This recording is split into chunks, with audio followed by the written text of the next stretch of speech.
Welcome back to Tex-Mex Gaming. Earlier I told you guys that I wanted to give my opinions on things that are going on, and so I figured for this Sunday episode, when I throw up my Sunday videos, that I could probably just do a roundup of different things that are going on and give my opinion on them.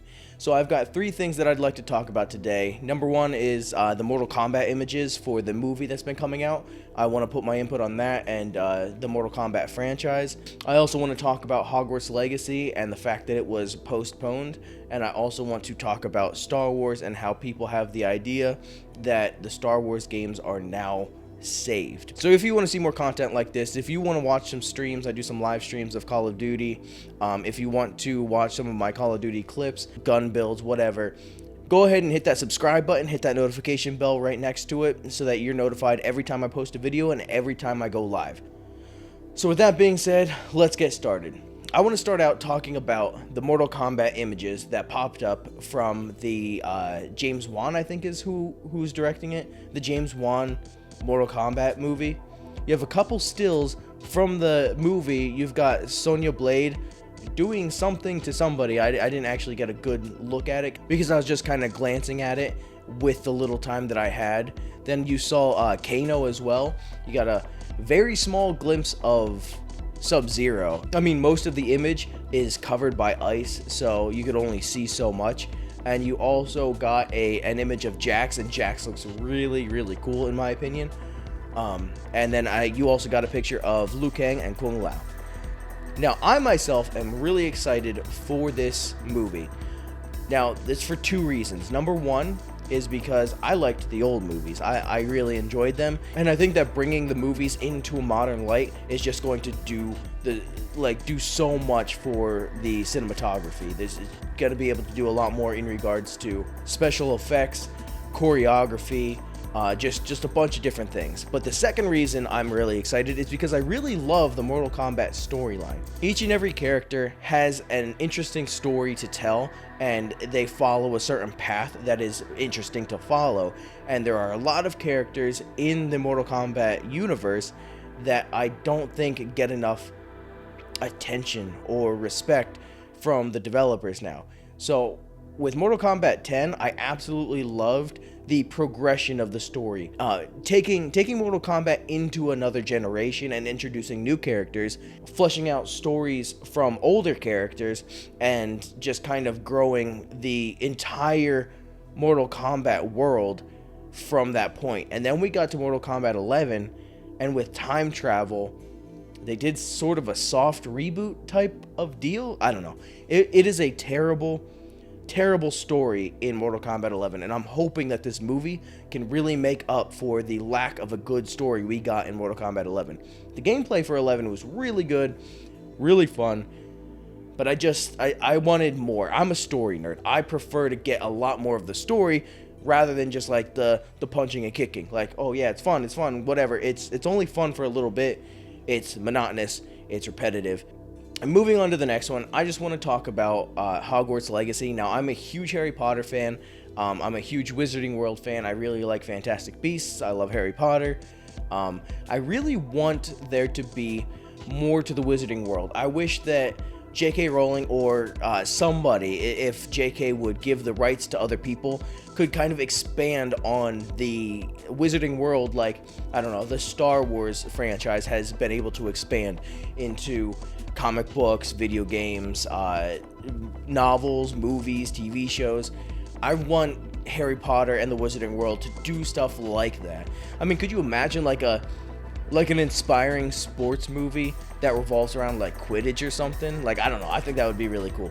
But anyway, we are getting an addition to the Wizarding World through a video game, and that is Hogwarts Legacy. It is an open world RPG that takes place in the Wizarding World where you go to Hogwarts and you train to become a wizard. Now, I don't know all the details about it, but the trailer looks really good. It looks like it's going to be really fun, but that unfortunately has been pushed from 2021 release to a 2022 release. That's a bummer. It's heartbreaking. I want it sooner rather than later, but I'd much rather have a late game that comes out feeling and looking really good and being really fun than something releasing way sooner than it should have and releasing like Cyberpunk 2077. So that's my opinion. I think that as long as they do the game justice, they do the Wizarding World justice, if they need to push it back a year, whatever. Yeah, I'm upset about it because I don't really have many games to play. So the more games I get to play, the happier I am. But whatever, if it's going to take a little bit extra time to polish it, make it worthwhile, then by all means postpone it to 2022.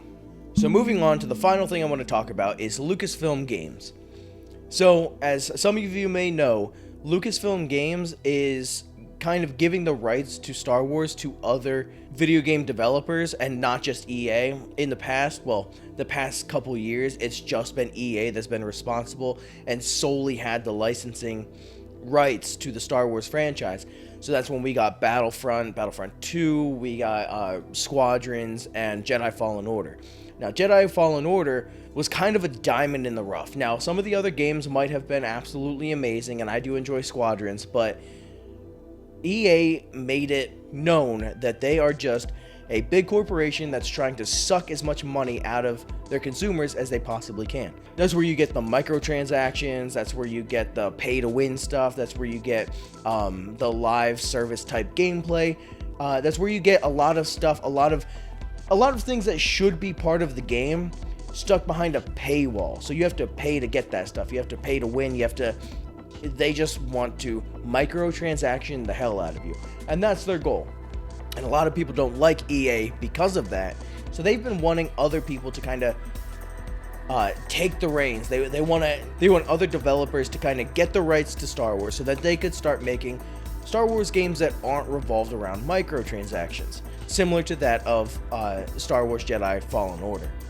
Star Wars Jedi Fallen Order is a single-player, story-based game. So you go through the world, you play through the story, you collect your stuff, you can earn all of the stuff that you can get in-game by playing the game and not by paying for the stuff.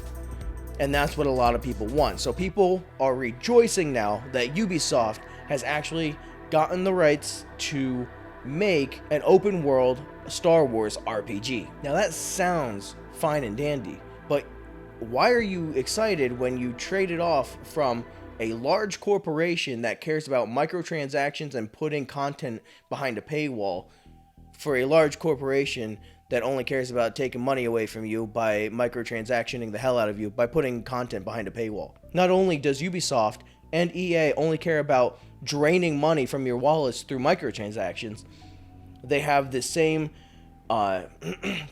business practices as each other. They have the same quality as each other, or lack of quality as each other. They cut corners wherever they can to try to save money, and then they will charge you when they fix it later on, or add that stuff that should have been in there to begin with later on. And have you ever heard of open world fatigue? Let me explain it to you. Open world fatigue is when you get very tired from the tedious and monotonous roaming of an empty open world. Some open worlds are absolutely vast, filled with stuff, and there's a lot of stuff to do, but most open worlds are just a whole lot of nothing. It's just emptiness, a lot of roaming through trees and grasslands and this and that. So it's just, you've got an objective here, you've got an objective here, just add a whole bunch of flora and fauna in between, and there you go, you've got an open world game. And a lot of people get tired of that. A lot of people get fatigued from playing those types of games. And do you know who pretty much pioneered open world fatigue and open world games that cause fatigue? Ubisoft. You've got your Assassin's Creed, you've got your Phoenix Immortals Rising, you've got your Starlink. There are so many open world games that Ubisoft develops that just are not up to par. They're not fantastic, huge open world games. That's like talking crap on McDonald's for selling cheap and not quality burgers and then going and buying a burger from Burger King or some shit. So I wouldn't expect a significantly different game than what we've been getting from EA. That's all I'm saying about the Star Wars front. So that is going to be it for me. I appreciate everybody who stops by. If you liked the video, please drop a like. Like I said before, subscribe, like the channel. There's going to be more content like this going on. I'm probably going to post another one on Sunday.